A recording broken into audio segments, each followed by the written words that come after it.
সাবেক মন্ত্রী আ.ক.ম মোজাম্মেল হকের বাড়িতে ভাঙচুরকে কেন্দ্র করে বৈষম্য বিরোধী ছাত্রদের ওপর হামলার ঘটনায় পুরো গাজীপুরে থমথমে অবস্থা বিরাজ করছে।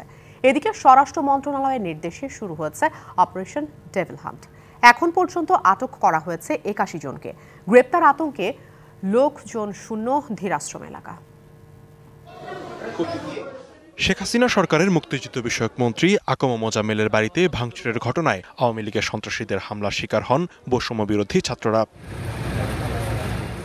ঘটনার পর স্বরাষ্ট্র মন্ত্রণালয়ের নির্দেশে শহর ও জেলার গুরুত্বপূর্ণ রাস্তায় কঠোর নিরাপত্তার সাথে শনিবার রাত থেকে শুরু হয় অপারেশন ডেভিল হান্ট।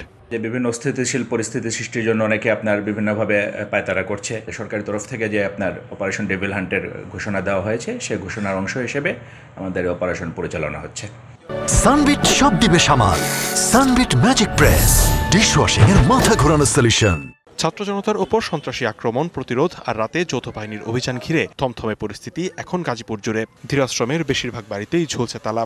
দেশের যে পরিস্থিতি চলতেছে এতে মনে করেন আমরা সবাই বিভ্রান্ত। আমরা গরিব মানুষ, রাস্তাঘাটে চলতে গেলে অনেক ভয় লাগে, কোন সময় কোন দুর্ঘটনা ঘটে যায় বলার বাহিরে। আমরা দীর্ঘত দেখি নাই, শুনছি এমন ঘটনা। এদিকে আইন শৃঙ্খলা বাহিনীর তৎপরতায় এখনো সন্তুষ্ট নন বৈষম্য বিরোধী ছাত্ররা। এদেরকে খুব দ্রুত গ্রেপ্তার করা হোক, কিন্তু আসলে প্রশাসনের থেকে আমরা যত দ্রুত আশা করছি, কেন জানি প্রশাসন সেটা পেরে উঠছে না এখনো পর্যন্ত। তবে আমরা চাই খুব দ্রুত ওদেরকে গ্রেপ্তার করা হোক, এবং শুধু গ্রেপ্তারের মধ্যে সীমাবদ্ধ করে না রাখে ওদেরকে শাস্তির ব্যবস্থা করা হোক। দ্রুত ছাত্র জনতার ওপর আওয়ামী সন্ত্রাসীদের হামলার বিচার চান এলাকাবাসী। একই সঙ্গে শান্তি শৃঙ্খলা ফেরানোর তাগিদ তাদের। DBC news desk.